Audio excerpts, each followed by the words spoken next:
Why does every generation feel like it's speaking a different language? We argue about work, faith, and values, but underneath, we're asking the same questions. From the silent generation to Gen Alpha, we explore what shaped each generation And what they're still searching for. It's not about who got it right. It's about understanding and finding the thread that binds us. This is the common thread.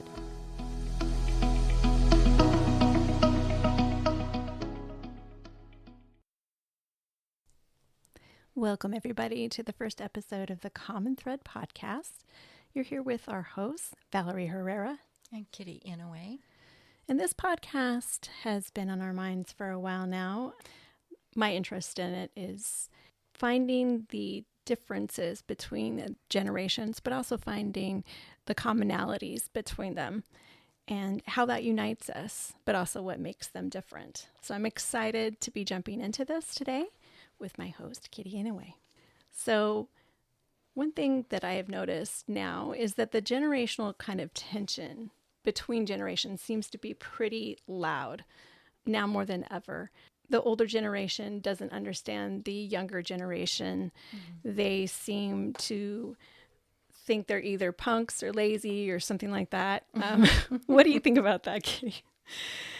Yeah, I think that there's a lot of misunderstanding.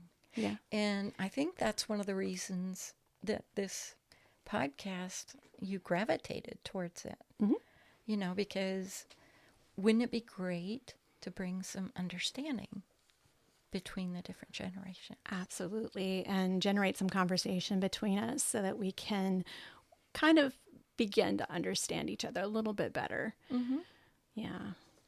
And so for our listeners, a generation really is not just the birth years, but we're going to be exploring that it's shared formative experiences, that is also what shaped us as generations and defined us as generations.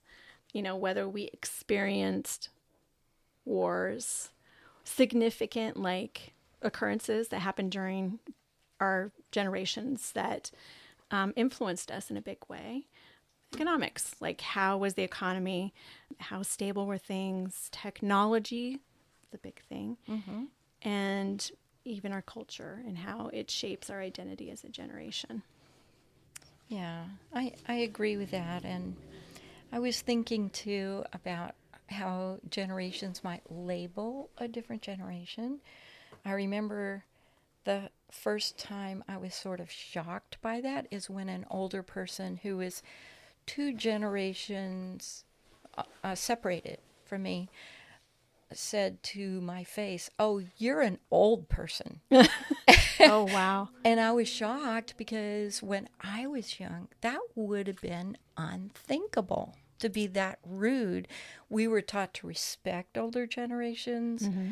And so, boy, we would have gotten in a lot of trouble for that. But that's not the case now. Mm-hmm.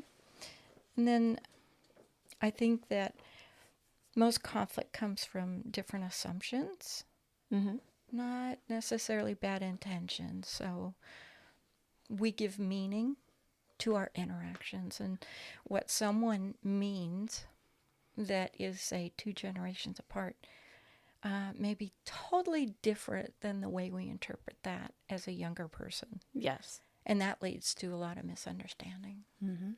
Yeah.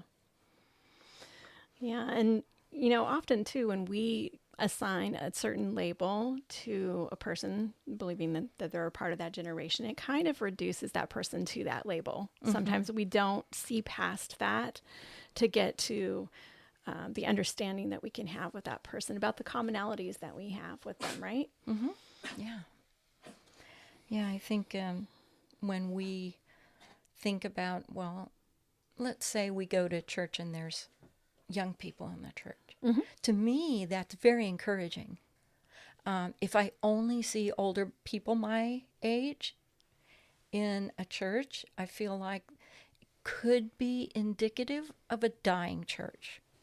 Interesting. Yeah, okay. Because I think there needs to be young life in a church, because that's the next generation. Absolutely. That will be taking over in leadership and all of that. And so I think it's a good sign if we see a mixture in a church. Right. And church and faith also form what we pass down to the younger generations and stuff as well. Mm-hmm. That's where we kind of inherit our beliefs about meaning, work, hope, success, that sort of thing. True. Yeah. Yeah. So to understand where we are, we have to understand who came before us. So the first generation we're going to talk about is the silent generation, which was from 1928 to 1945. So kind of the context is that in the years following World War II, societies focused on rebuilding what has been destroyed. Cities, economies, and a sense of normalcy. And there was this strong push towards stability, order, and prosperity. Mm-hmm. Because we had returning soldiers that sought steady work and families longed for security. And at the same time, this is something new, women who had entered the factories while their men were out to war and offices and technical roles during the war did not just completely simply disappear back into the home. Mm-hmm. Mm-hmm. So many of them remained in the workforce, and that just reshaped a lot of ideas about gender, labor, independence. And even as cultural pressure just wanted to push them back into the traditional role, that had permanently changed. Layered over this recovery was this kind of persistent anxiety of the Cold War. Yeah. The threat of nuclear conflict, because first nuclear bomb, ideological division, and just global uncertainty. It just created an undercurrent of fear beneath everyday life. And hope and tension coexisted. Progress was paired with vigilance, and people were working to build better lives while living with this awareness that peace was fragile. Mm-hmm. Yeah, they had a lot of reason to think that. They've witnessed it. And I think some of the people within that generation may have witnessed it twice. Some went through both world wars. And so, I can't imagine. Yeah, I can't even imagine it. But it certainly shaped that generation extremely. I think I was thinking about my grandparents, and my grandfather on my father's side, he went through a period of not having a job because of the fact that the Depression was during this era. And he sat around home. He was an engineer. He would build dams, things like that. And he just sat around and said, well, they know where I am. If they want me, they'll get hold of me. And that was his attitude. And fortunately, he had a pretty good job when he was working, so he'd saved a lot of money. He had the luxury, I guess you could say, of doing that. Right. And whereas on my mom's side, her parents would try to make light of the Depression because this was all, part of it. And my grandmother would make potatoes because that was the cheapest food. And she'd say, now this potato is our steak and this potato is our vegetable. And my mother remembers growing up like that. And I lived a lot with my grandparent, my grandmother, and she talked about that. She said, well, this is what we did. She was just very matter of fact about it. She said we had a good time. She didn't portray it as scarcity, which is the opposite of my father's parents. Wow. Yeah, and so it was very, very interesting. That is interesting. I just remember my grandma in particular, scolded me one time for taking some butter out of the butter dish and putting it on my plate, but not using it all. And that was just it was a big thing. Wow. So did she scrape it off? Yeah, she put it back on. Put it back on. Oh my goodness. Yeah, and I think there was this sense of, we got to hang on to everything. Exactly. To survive, because you never know when you're going to be in lack. As a result of that thinking, my father became a hoarder. Oh, my goodness. Yeah, it influences children, that mindset. Yeah. This generation is fascinating because they had that stability, the endurance, the work ethic, but all this uncertainty created probably like this mindset of risk aversion, you know? Yeah, I think that's true. Yeah. But they did find like structure through like faith and institutions and things that were unchanging, you know, throughout that time. Absolutely. Okay. But then there came a generation that questioned structure, and that was the baby boomers. So, yeah, baby boomers. 1946 to 1964. So this is the post-war economic boom, which brought opportunity and optimism, but it also exposed these deep inequalities that could no longer be ignored. So the civil rights movement happened during this time, and it challenged these long-standing systems of segregation and injustice. And it was calling the nation to live up to its promises through protest, courage, and collective action. And at the same time, the Vietnam War shattered confidence in institutions, government, and authority, bringing graphic images of conflict into living rooms with our TVs and stuff, and dividing generation over patriotism, morality, and power. And while the economy expanded and the middle class started to grow, many began to question who truly benefited from this. So this era was marked by tension, like between progress and protest, between abundance and unrest. And it really reshaped how people understood justice, trust, and their responsibility to speak out and demand change. Yeah, there were a lot of divergent ideas at that time, political, moral, spiritual. I think if you think about the veterans that came back from World War II, they were revered. They were looked up to. They were honored. The nation really saw how grateful they needed to be to these men and women coming back from war. But if you look at this next generation in the Vietnam War, it was a totally different reaction by the general public. Men and women would come back from war that they'd been drafted into. It wasn't, voluntary. And they would come back and they'd be spat upon, they'd be insulted, and it completely demoralized them. Oh. So there was this whole group of people totally demoralized. At the same time, the boomers experienced things like Martin Luther King being murdered, right? Yeah. And a lot of people gravitated towards either one extreme or the other. One being, this is the most horrible thing in the world that could have happened. He was a great man. He was a pacifist. What he stood for was right. And then another group saying, no, we want the status quo. We don't like these changes he's calling for. And we resent him as a result. Yeah. And so that was a total extreme, one from the other. I think that the individualism and belief in a changing world was kind of obvious, especially with women going back to work or going to work. There became this rise of feminism, things like that. Yeah. And, oh yes, we have rights, and just like the civil rights, the women wanted more rights. And it was just a different time to live in. Like you said, there was a lot of tension, right? Yeah. Didn't you tell me too that you marched in one of the protests?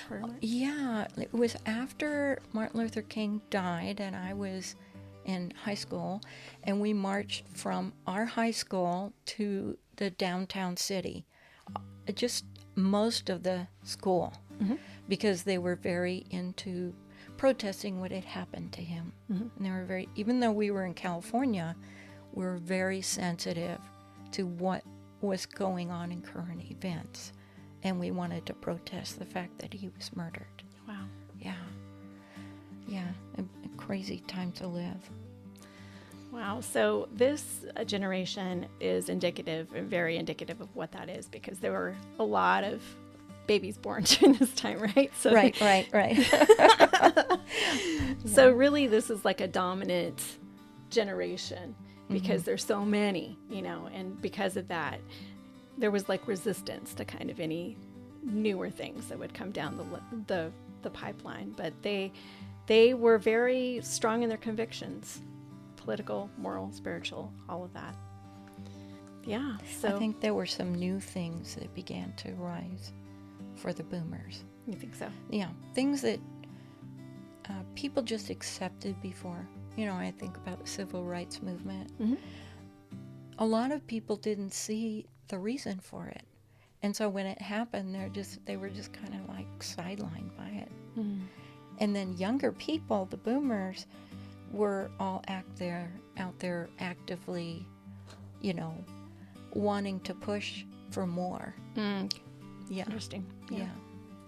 So do you think that boomers changed the world or benefited from timing, you think? Oh, I think they did. I mean, if you just look at the Civil Rights Act, part of that was boomers pushing for it. Yeah. So they wanted more civil justice to take place than just, okay, everybody stay in your lane kind of thing. I think they were more pushing for people to move lanes, right? Right. Yeah. Well, after that, then came the generation that learned not to trust systems so easily. Right. The next generation we'll call the X generation, and that was from 1965 to 1980. And the focus there, I think, for that generation was independence and skepticism. So we're moving from this idealism of boomers into the skepticism of Generation X. There were a lot of latchkey kids, partly from the rising divorce rate, right? And you had analog to digital transition, which, threw some older people off, but not these younger people, obviously. People who grew up in that period, their childhood was marked by independence earlier than generations before. And, of course, there was a rising divorce rate. And the dual income household meant more latchkey kids. Children who learned to come home to empty houses, make their own snacks and solve problems on their own.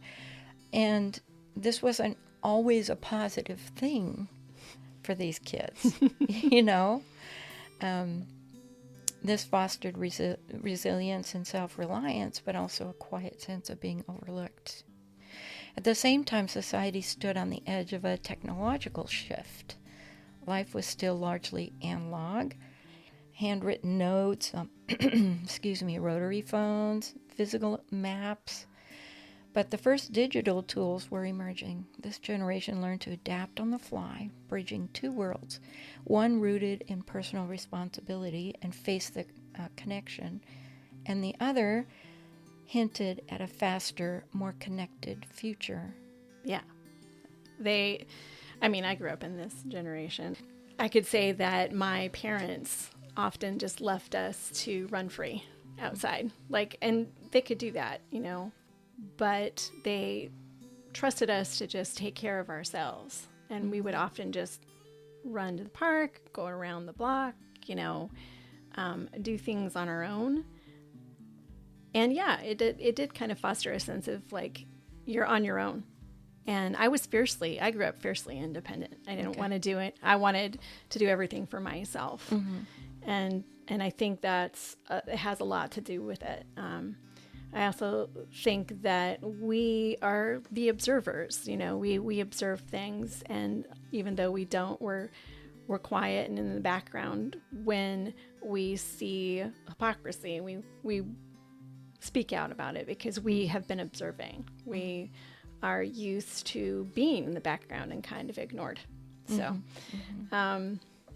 So would you say that also led to watching what you would perceive as hypocrisy in, say, the boomer generation? Mm-hmm. Yeah, absolutely. Oh, I called my parents out on it all the time. Okay. And they did not like that. I don't know who I would. was labeled the trouble child. Anyway, so, and to me, it was also for my, faith journey, it reflected in the way that I wanted something more personal, more authentic, and kind of less rules based, like you must follow all these rules, I just wanted to live the truth over like what appeared to be the truth, or, being a good family that goes to church every, Sunday and stuff like that. So do you think observing your parents at church and then And at their home. behavior at home would lead to some skepticism Absolutely. too? Yes. Right? Absolutely. Yeah. That even happened for me. Oh, yeah. Yeah. As a boomer, Yeah. there was a lot of that pushback, and in that same realm. Nice.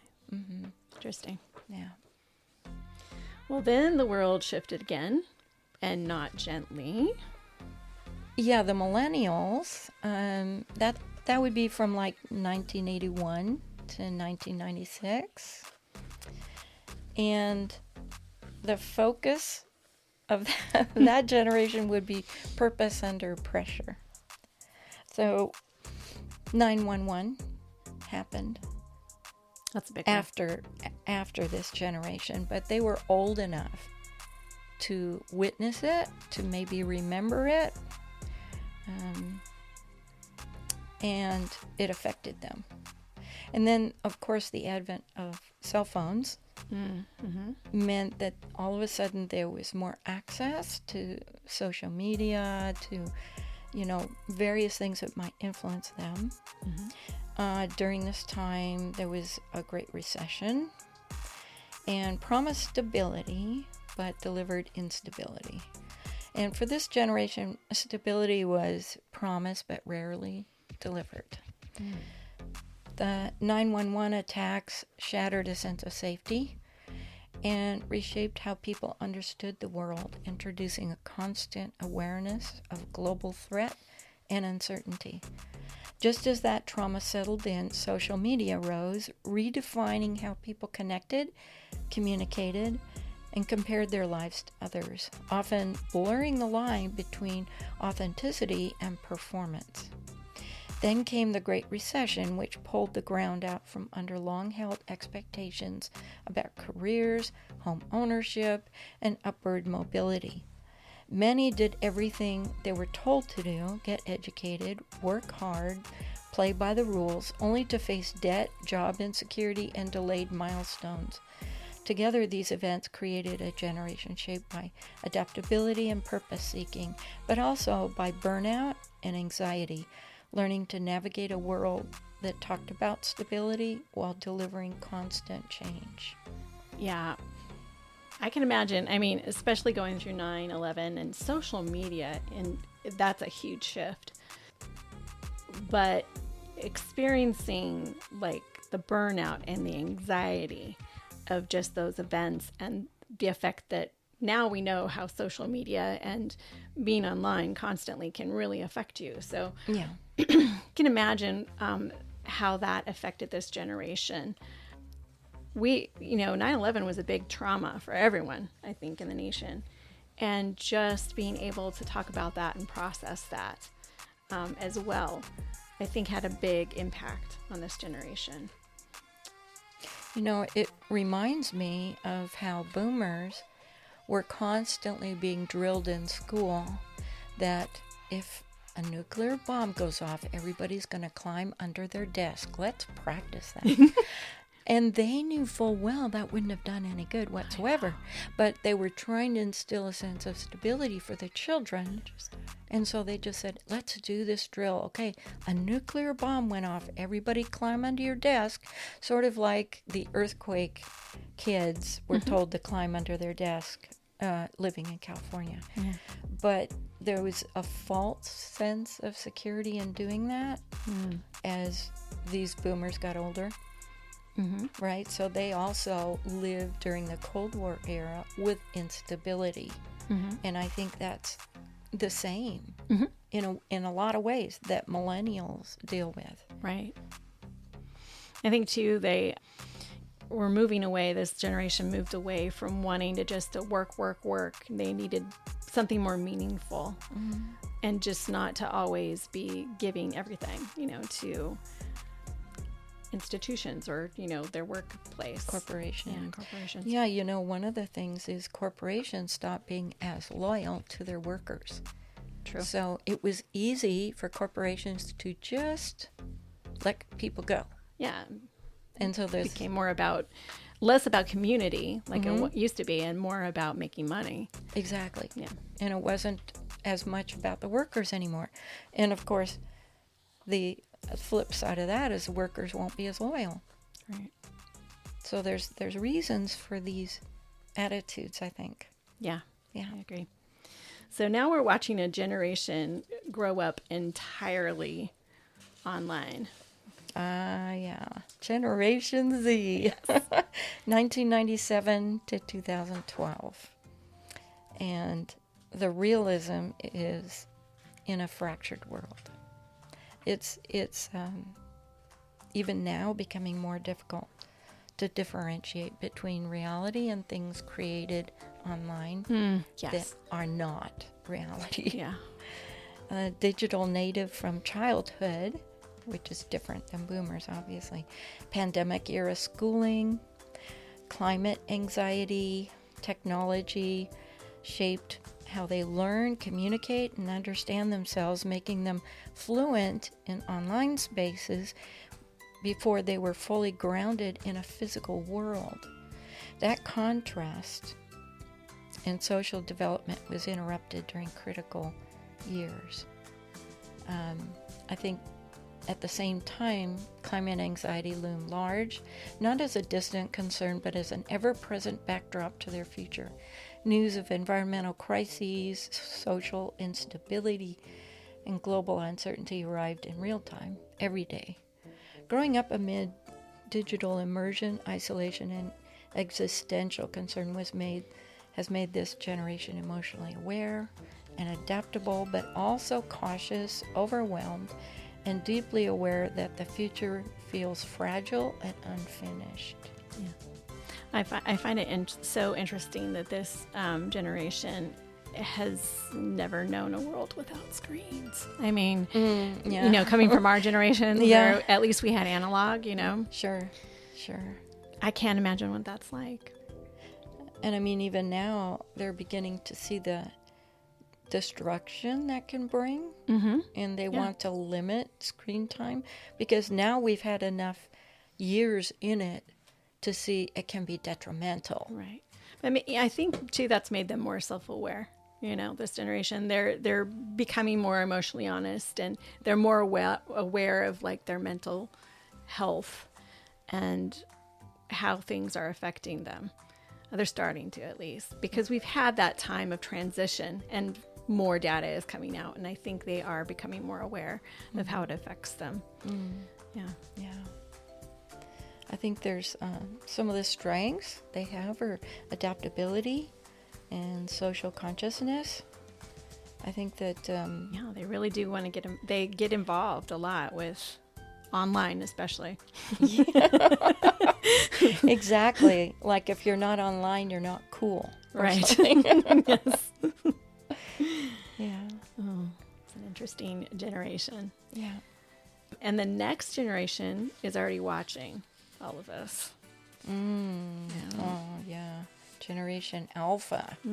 2013 to the present.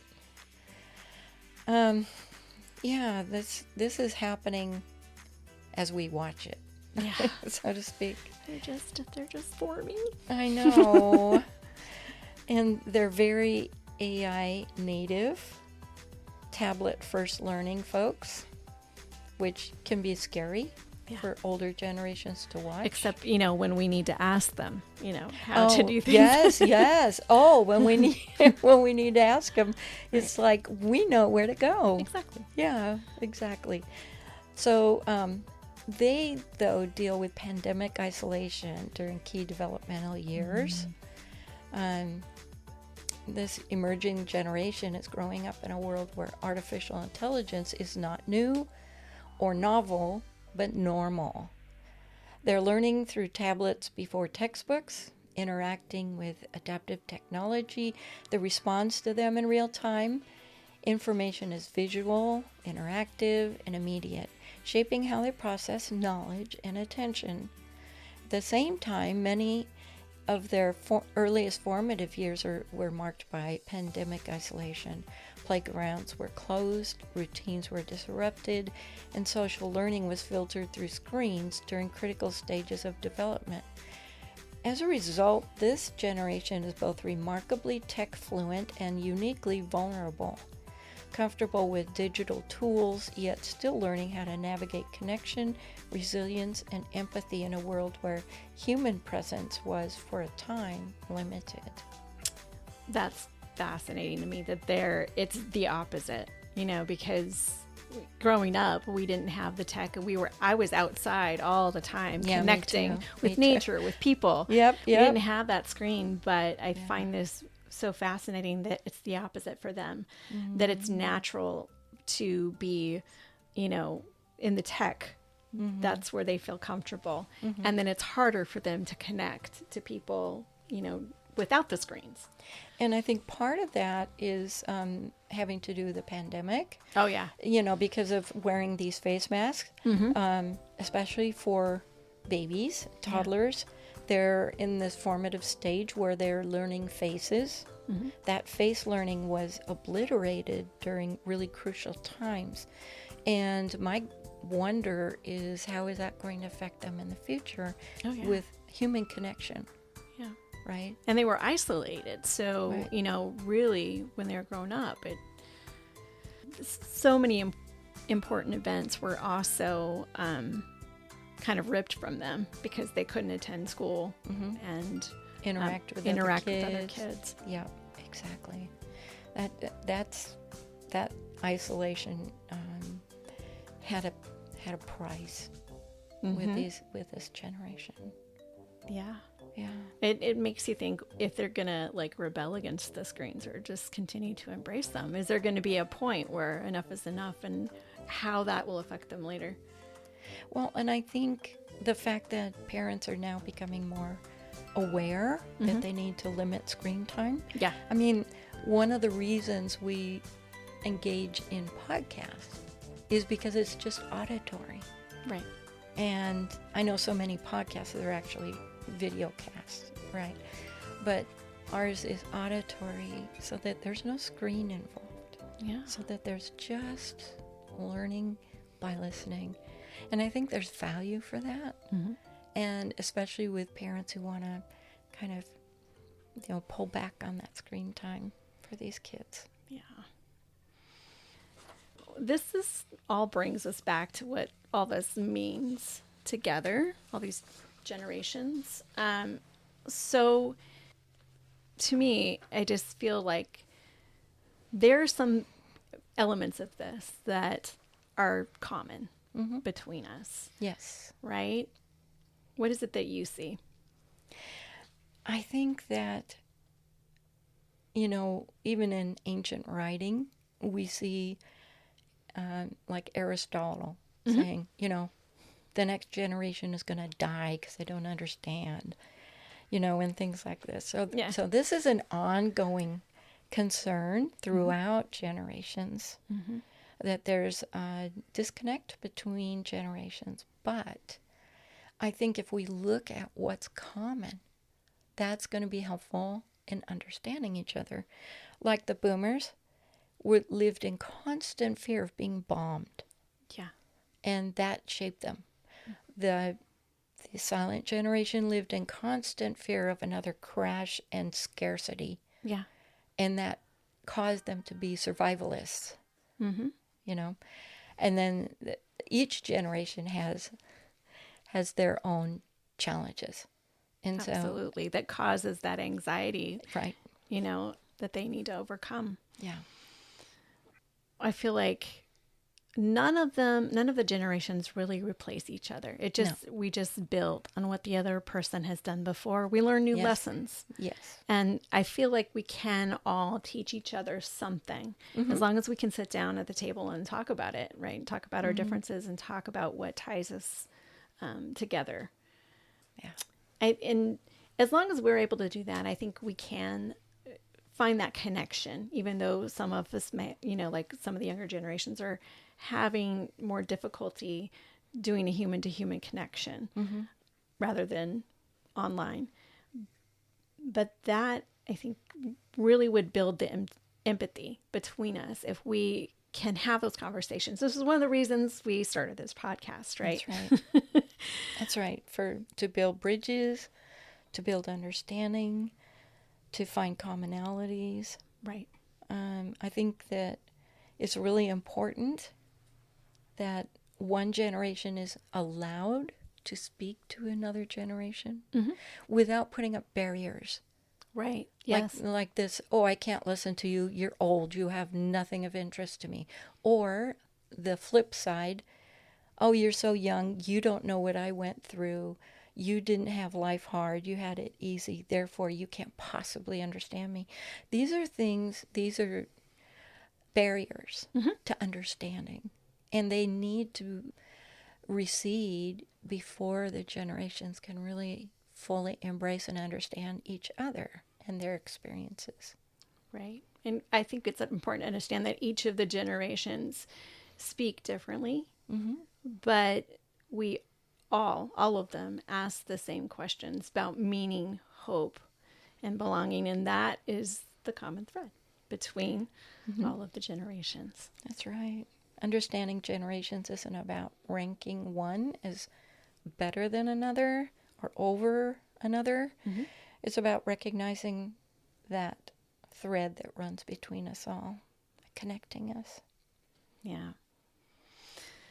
Well, I think Kitty and I have kind of shared what generation we're both from and how that shaped us.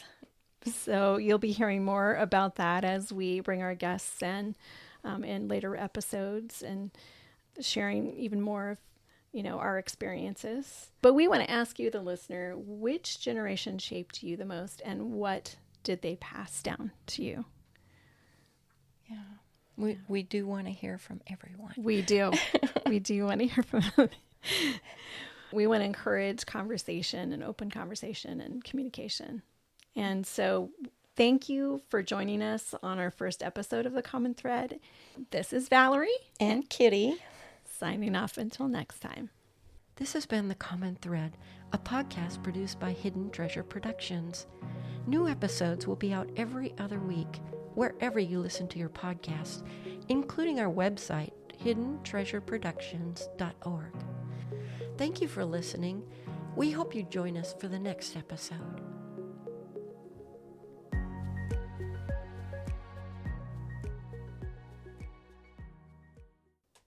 On the next episode of The Common Thread. I think mine is the complete opposite. Right. I mean, I'm not trying to make my generation look bad right now or anything. I feel like I kind of am, but I think we have a warped idea of burnout because I've seen so many people in my generation. It's like, oh, I have burnout, I'm quitting, I'm done. And it's just then they just bed rot all day and that's how they heal, I guess, from bed rot.